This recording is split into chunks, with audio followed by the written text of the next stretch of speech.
Bienvenue à Entrepreneur Mode d'Emploi, l'émission qui donne la parole aux dirigeants pour partager la réalité du pilotage d'entreprise, aider d'autres dirigeants et permettre aux personnes qui souhaiteraient se lancer de connaître tous les rouages de la gestion d'entreprise avec des outils concrets.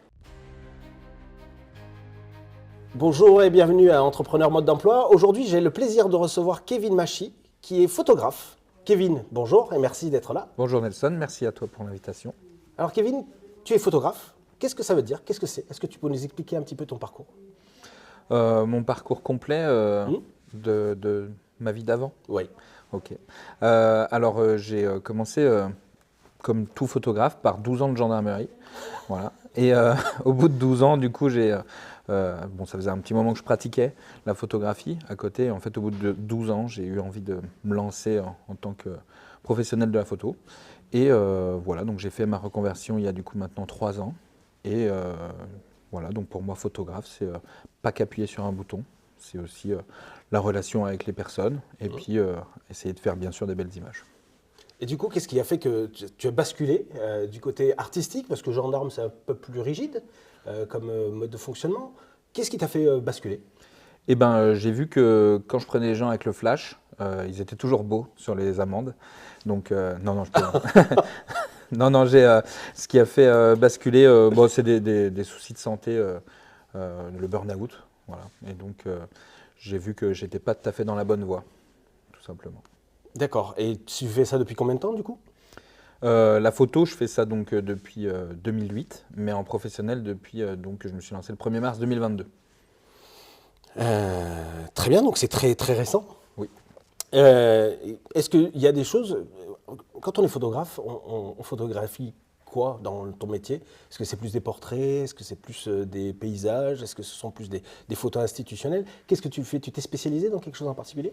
Oui, alors j'ai d'abord fait au plus large pour après sélectionner ce que vraiment où je me sentais le plus en confiance et ce que je préférais bien sûr, parce que le but c'est quand même qu'on aime ce qu'on fait.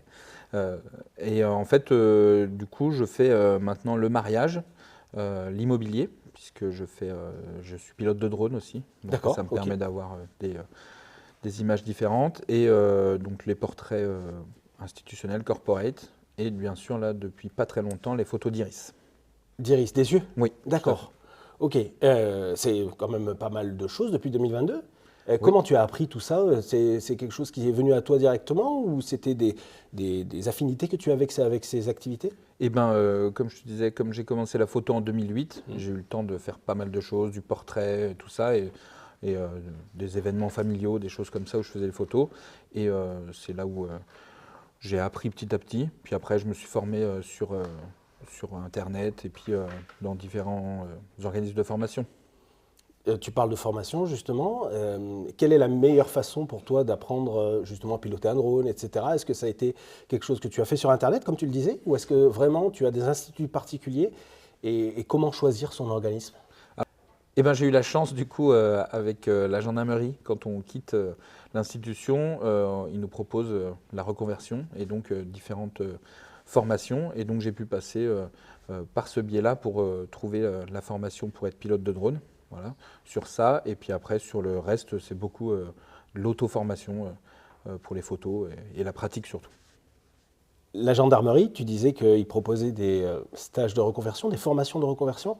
Alors non, c'est pas eux qui font les formations, mais en gros, on leur dit, bah, j'ai trouvé tel organisme qui peut me financer et ils étudient notre demande si elle est en adéquation avec ce qu'on veut faire dans la reconversion et ils peuvent nous la financer. Oui. Et ça doit quand même plutôt pas mal changer de partir d'un cadre très strict à quelque chose où en fait tu es beaucoup plus libre, beaucoup plus artistique. C'est quoi les plus grands changements ou les plus grosses difficultés que tu as eues de passer de l'un à l'autre? Et ben, d'apprendre la relation client, on va dire, Hmm. parce que la, la relation avec les gens était très carrée, même si j'ai une approche assez humaine de mes relations, mais il y a quand même ce côté carré qui mettait une distance automatique. Voilà. Donc du coup, il y a ça qui a été un pan à briser. Et puis, c'est ce que j'ai eu qui m'a pris le plus de temps à passer, je pense. Et aujourd'hui, ça y est, c'est acté? Écoute, c'est pas à moi de le dire, mais oui, oui, je pense que ça va maintenant. je ressors plus sur le relationnel, justement, c'est la partie que je préfère, la relation avec les personnes que je photographie. J'imagine que pour te lancer dans ton activité, tu as dû investir dans du matériel. Comment ça s'est passé l'investissement? Tu es passé par une banque, tu as investi en fonds propres. Comment tu investis, comment tu finances tous tes produits et tes outils? Eh ben, je suis uniquement en fonds propres. Je suis du coup en auto-entreprise, donc je bénéficie pas d'aide particulière ou de remise ou je sais pas quoi. Mais moi, du coup, c'est tout en fonds propres. Ça s'est fait petit à petit en investissant et puis en améliorant le matériel au fur et à mesure, et jusqu'à atteindre ce qui me correspond et ce qui me satisfait. Pourquoi en auto-entreprise et pas directement en entreprise, je veux dire, EI, SARL, SAS?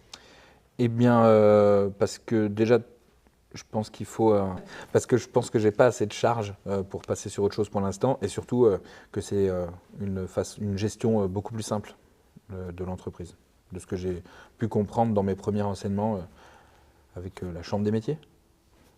Alors tu dis que tu es passé par la Chambre des métiers. Oui. C'est eux qui t'ont dit de passer sur de l'auto-entreprise? Alors ils me l'ont pas dit, mais après l'étude de comment j'allais fonctionner et tout ça, ils m'ont préconisé, oui, que ce serait le mode de gestion le plus simple et avec le moins de frais pour commencer en tout cas. Tu conseilles à toute personne qui veut se lancer de passer par la Chambre de métier ou la CCI ou d'autres chambres consulaires? Si on n'a aucune notion de l'entrepreneuriat, oui. Je conseille de passer alors par eux, voilà, comme tu dis, n'importe qui d'autre, mais quelqu'un qui connaît et qui peut conseiller au mieux. Il y a beaucoup d'exemples de personnes pour qui choisissent pas le bon mode dès le début et pour qui ça pose problème. Donc je pense qu'avoir des bons conseils dès le début, c'est important. Et concrètement, en termes de conseils, qu'est-ce qui t'apporte? Eh ben, j'ai pu faire déjà, enfin, par mon parcours, je ne connaissais pas du tout, mais vraiment, j'avais aucune base.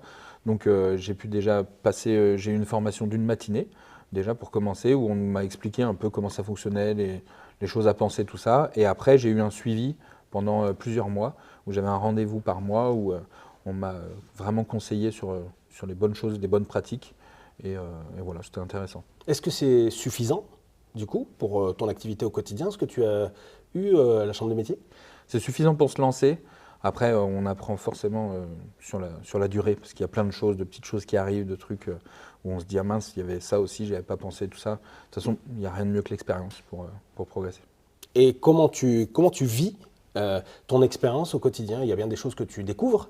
Est-ce que tu remets à plus tard? Est-ce que tu définis un plan d'action? Ou est-ce que tu réagis immédiatement pour mettre en pratique? Alors, je commence déjà par paniquer à mettre en position fétale.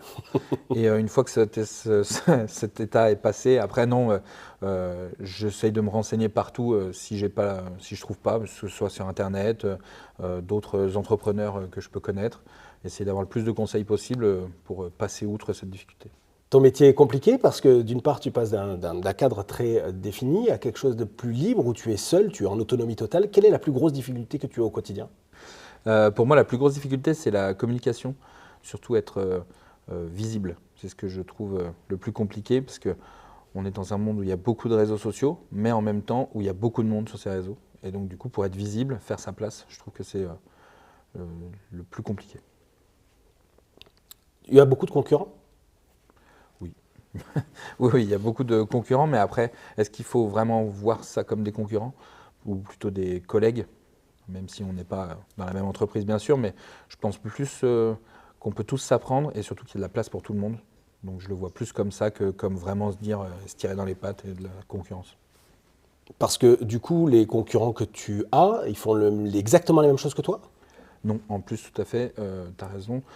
Chaque photographe voit déjà l'image différemment. Je pense que sur une scène, si tu mets 5 photographes qui doivent photographier la même chose, je pense qu'il y aura 5 photos différentes qui vont sortir.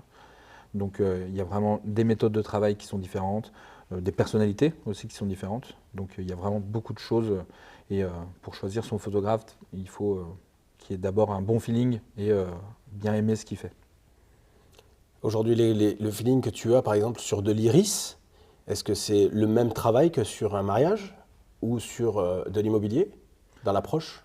Alors, pas du tout, effectivement.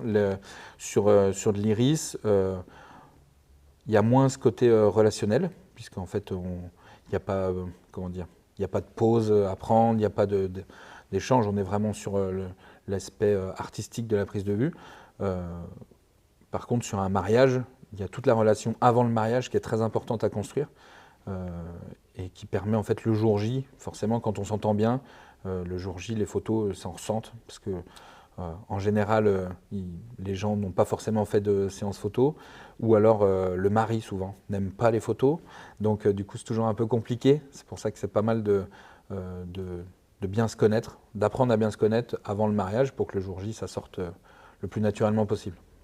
Comment tu fais justement pour gérer les récalcitrants à la photographie? Est-ce que c'est une posture que tu dois avoir? Est-ce que c'est un encouragement? Est-ce que c'est comme on voit à la télé des fois, de parler en continu pour mettre en valeur les personnes qui sont en face de toi? Ça se passe comment? Moi, c'est principalement des menaces. Et, et une fois que ça s'est passé, pareil. Non, non, c'est... bah déjà, moi, par exemple, sur les formules mariage, j'ai une séance engagement, brise-glace. Donc, en gros, on fait une séance dans les mois qui précèdent le mariage pour apprendre à se connaître. Ils voient comment je travaille, je vois comment ils sont, on apprend à se connaître. Et très souvent, après cette séance, on est presque copains. Alors, je mets des guillemets, mais voilà, du coup, on a passé un bon moment, on a bien rigolé, on boit un café ensemble pour apprendre à se connaître. Et du coup, c'est beaucoup plus facile, même quand on n'aime pas la photo. Et puis, au final, il finit toujours par se dire que c'est important. Est-ce que tu t'es déjà arrivé des personnes qui viennent en photographie et qui finalement disent non, ça ne m'intéresse pas, et comment tu le gères? Alors non, j'ai pas eu ça. J'ai déjà eu par contre des bons cadeaux à Noël où quand ils arrivent, ils disent par contre je vous préviens, j'aime pas du tout les photos. Donc, et ils n'ont pas du tout envie de faire d'efforts.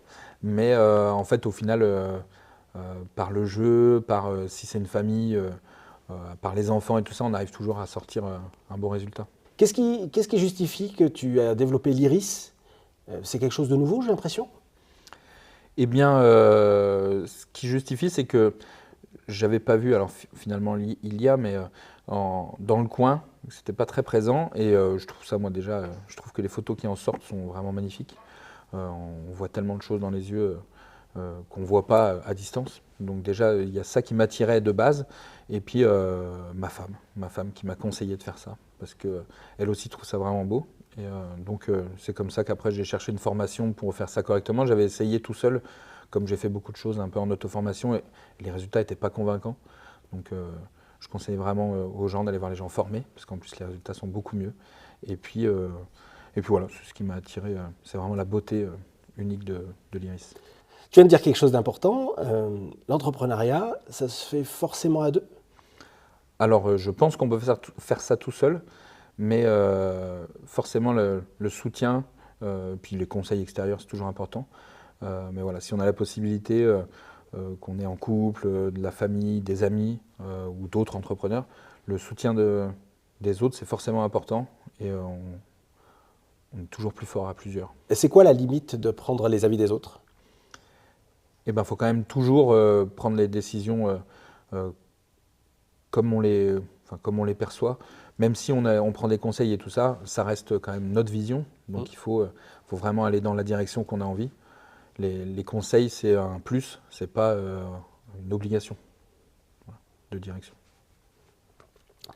Donc tu parlais d'Iris, de drone, de mariage. Aujourd'hui, est-ce que tu as d'autres ambitions? On est où dans 5 ans? Dans 5 ans, on est au firmament, évidemment. Et dans 5 ans, je pense avoir trouvé vraiment les spécialisations qui m'intéressent, les spécialités plutôt qui m'intéressent. Je ne pense pas avoir besoin d'aller chercher autre chose, puisque là vraiment je suis dans tout ce que j'aime.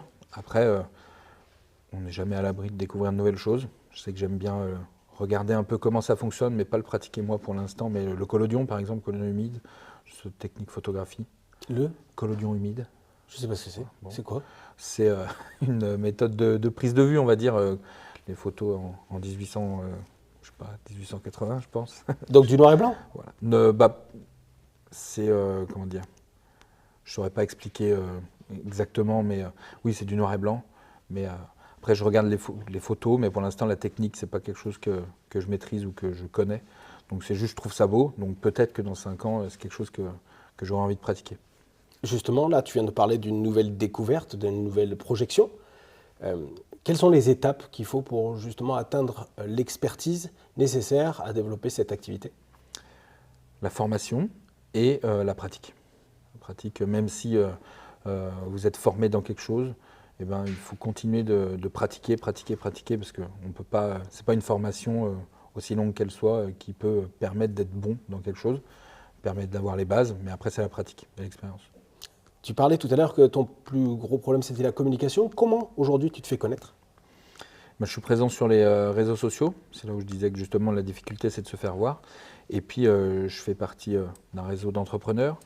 Et puis j'essaie de visiter un peu à droite à gauche les entreprises, les rassemblements d'entrepreneurs, et puis les salons, ce genre de choses. Tu parles d'un réseau d'entrepreneurs. Aujourd'hui, au-delà du conseil, qu'est-ce que ça t'apporte, un réseau d'entrepreneurs?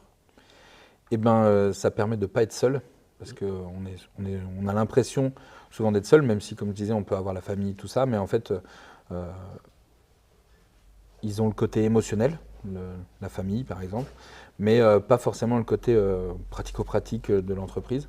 Et donc c'est pour ça que c'est bien de pouvoir échanger et donc se former en fait juste par l'échange, sans forcément passer par de la formation, mais juste par l'échange.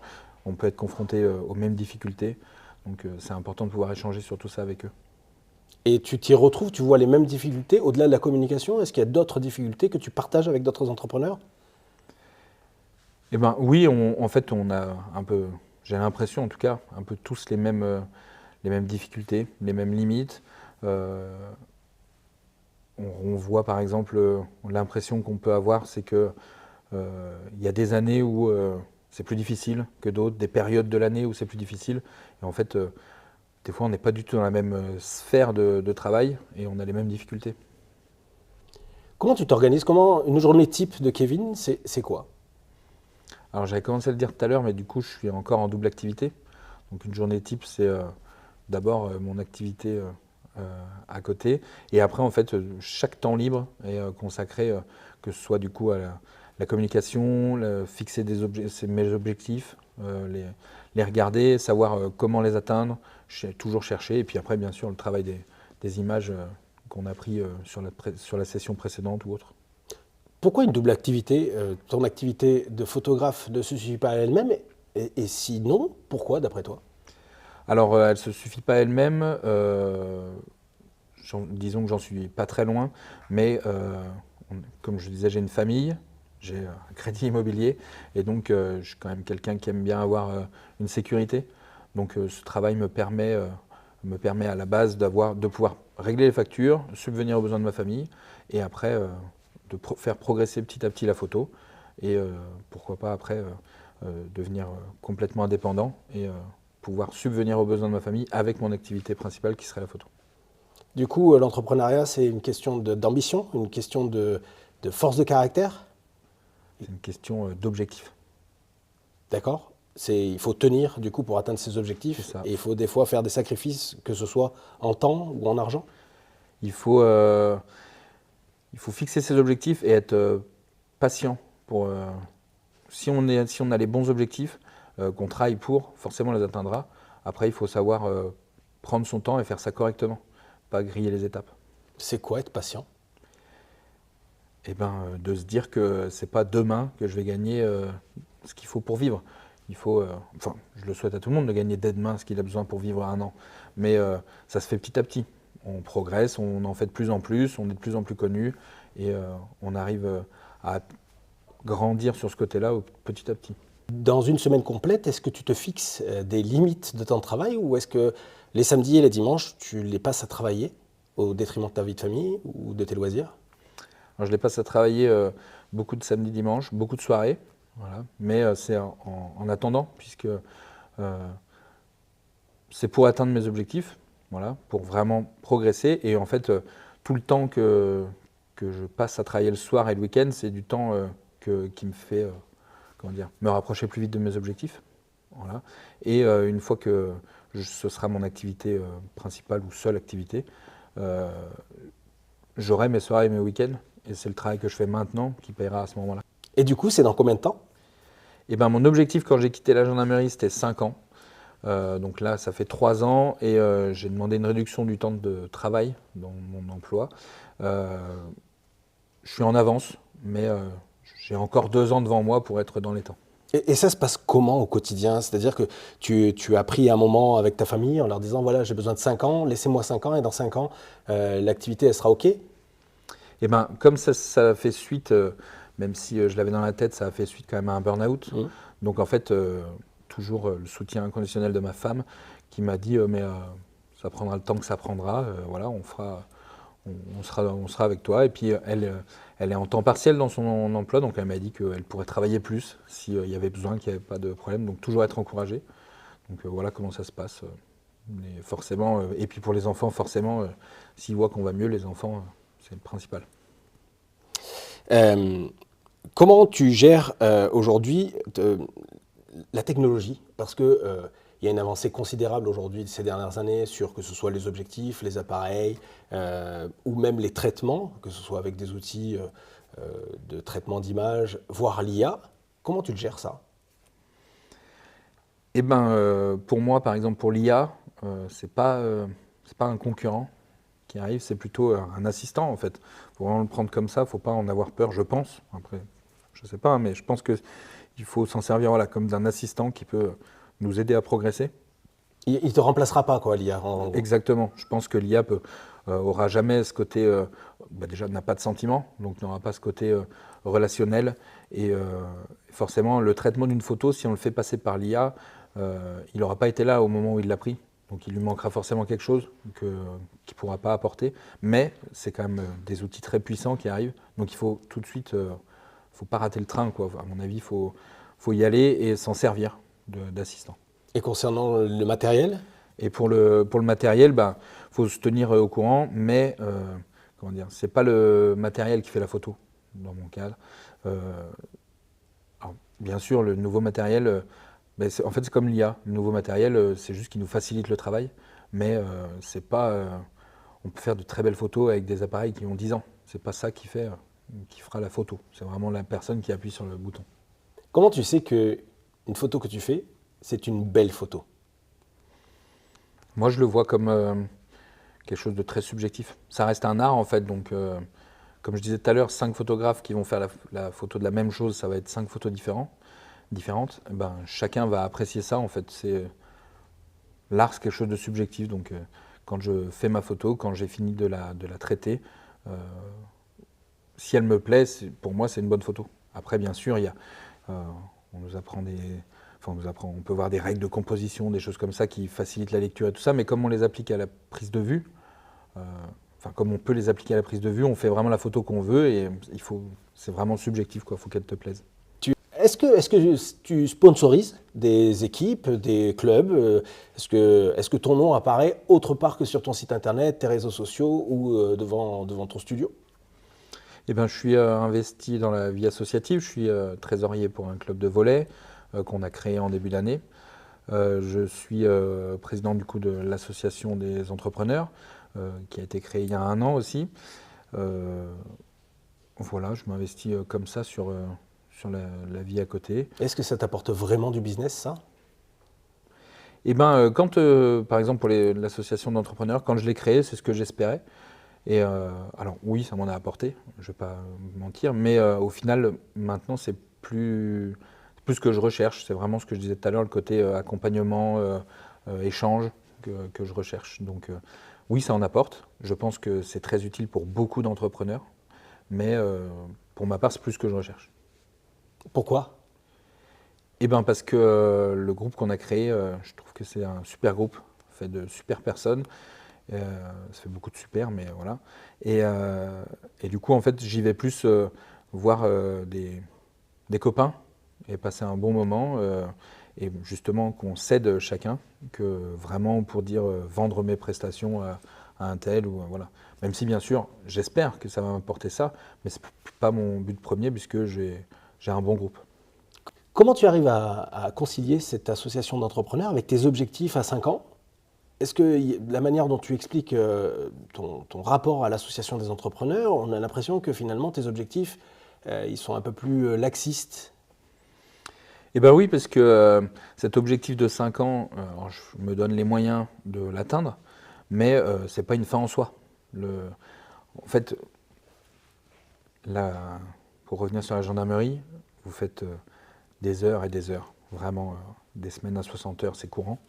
Euh, L'objectif pour moi, à terme, c'est vraiment d'avoir, de vivre, de profiter de la vie, voilà, tout en faisant un métier passion à côté. Donc en fait, les objectifs, je les ai fixés, je veux les atteindre, mais après, si c'est repoussé d'un an, ce sera repoussé d'un an. Et je pense qu'au final, euh, le but, c'est vraiment d'être bien dans sa vision, de vouloir faire quelque chose, mais aussi, comme je disais, d'être patient. Si c'est plus tard, c'est plus tard. Bon, moi, j'ai de la chance d'être en avance, donc c'est peut-être plus facile de dire ça, et de pouvoir prendre mon temps et ne plus voir que business, business dans l'association, là. Mmh. Mais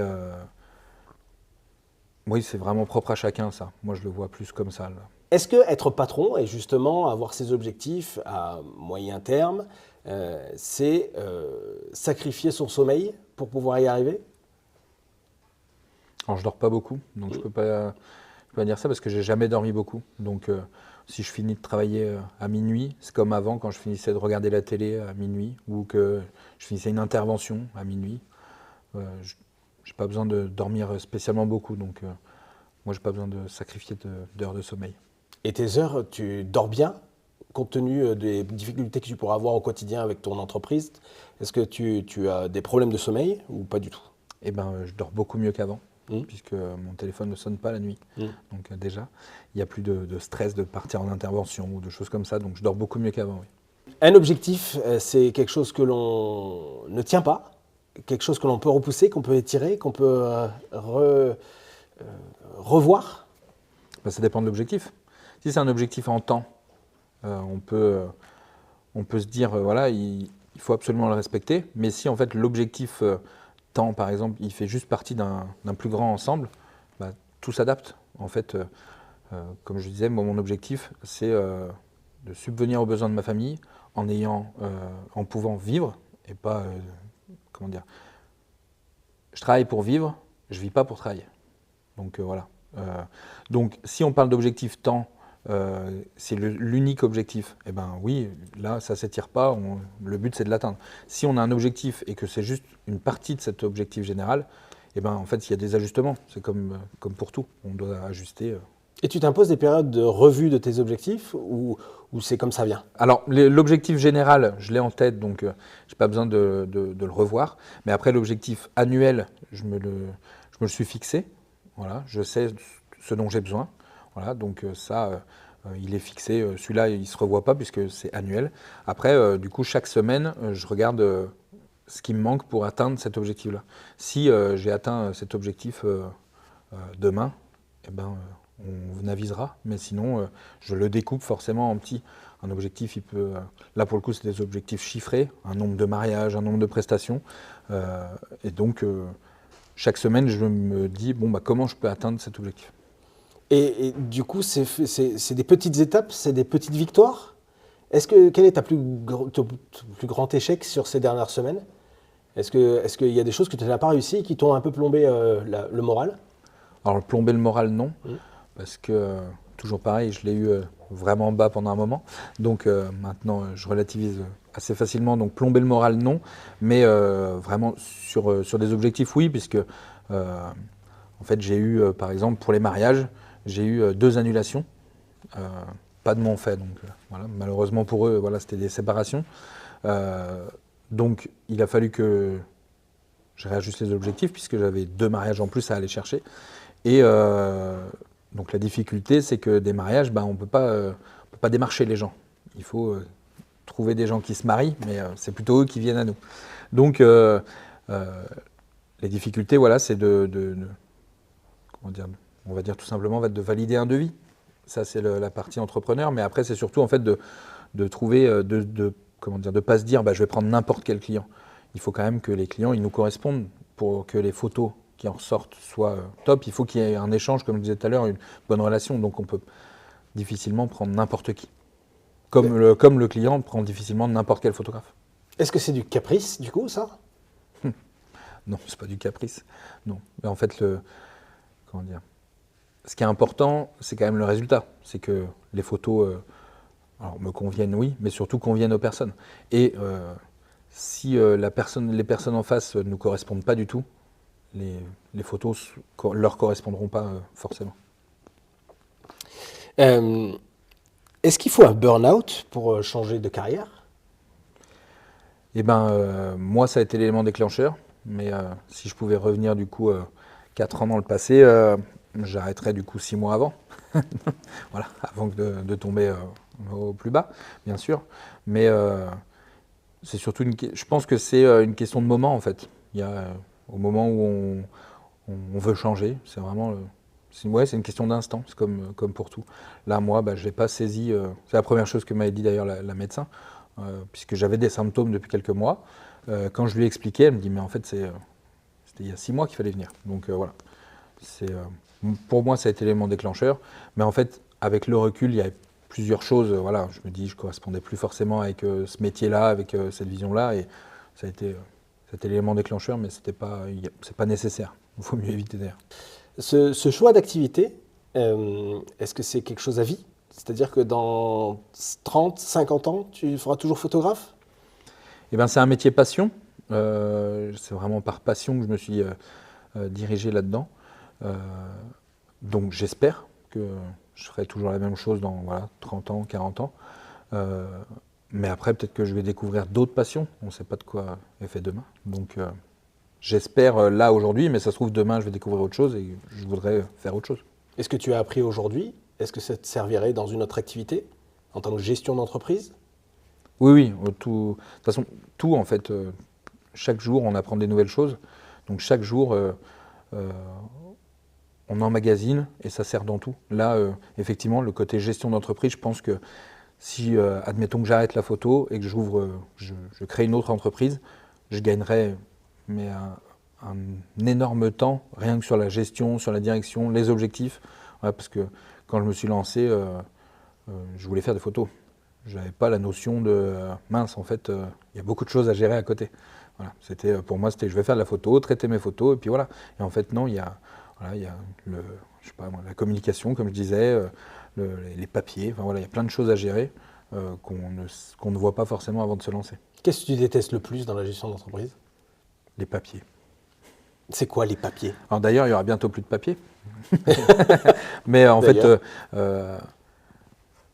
j'aimerais qu'en gros, tout soit plus simple. Pour moi, ce serait bien si je vois des clients, des futurs mariés, on s'entend bien, on dit allez, ok, on va bosser ensemble, on se tape dans la main, et puis le jour J, on fait les photos, et puis ils me règlent, et puis voilà, ce serait plus simple. Mais non, il faut faire un devis, faire un contrat, faire une facture. Donc pour moi, c'est cette partie-là. Et tu fais tout seul les contrats ou tu es accompagné d'un service juridique ou d'une personne qui est spécialisée dans les contrats?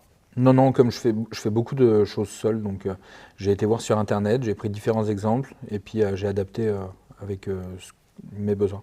Eh bien, il me reste plus qu'une question. Est-ce que ça va? Non, je vais replonger. Oui, ça va.